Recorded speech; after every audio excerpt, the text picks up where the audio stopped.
Do you have habits that have yet to be broken from the older days of technology? That was a question asked of me, or I guess to the general community on lockergnome.net. My response is it's taken me years to get over the fact that I have an unlimited or near unlimited or, well, theoretically unlimited supply of film with the cameras that I happen to be carrying around.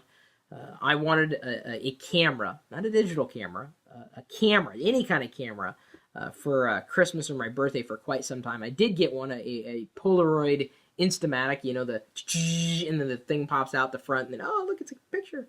Kind of neat. Oh, yeah. That was the first camera I had, and I was enthralled. But the thing is the cartridges that contained the film, you could only take 10 pictures. And if you screwed one up, oops. You screwed it up, and you'd have to spend real money on getting a completely new cartridge.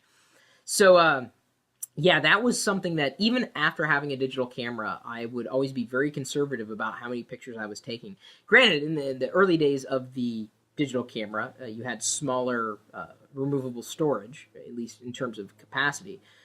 That, is virtually, untouched, especially during an afternoon outing or even a complete day, unless you are a power photographer. Either way, that was one of the habits that I developed. I was always thinking, I only have so much, I only have so much, I only have so much. That's not always the case. You can shoot an unlimited amount of photos. There's, again, theoretical unlimited amount. And there may be a time that you do hit that ceiling and you need to either wipe out some of those photos, which is good to do every so often or beyond.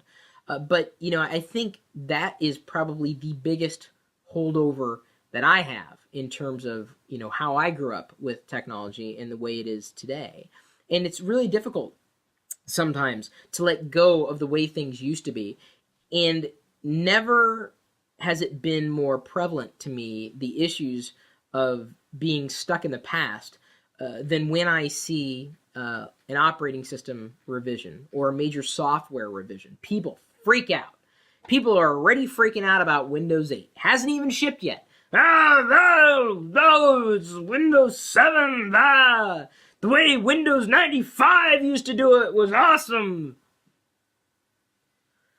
You gotta evolve, man. Not to say that change is always a great thing, but I think software is where most people feel that pinch.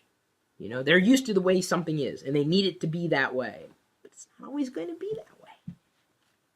So what about you? The question again, do you have habits that have yet to be broken from the older days of technology? I would argue that so many of you, even though you're not thinking Windows 7 is the older days of technology, it is. And you're going to remember this video, or you should, when you install Windows 8 and start freaking out and crying to yourself, because you know you're crying. I don't want the ribbon. I want it the way it was.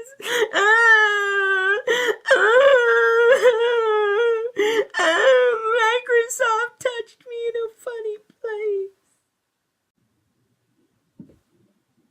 My email address is chris@pirillo.com, at Chris Pirillo on Twitter. You can circle me. It's more like an oblong, but on Google Plus, you can oval me.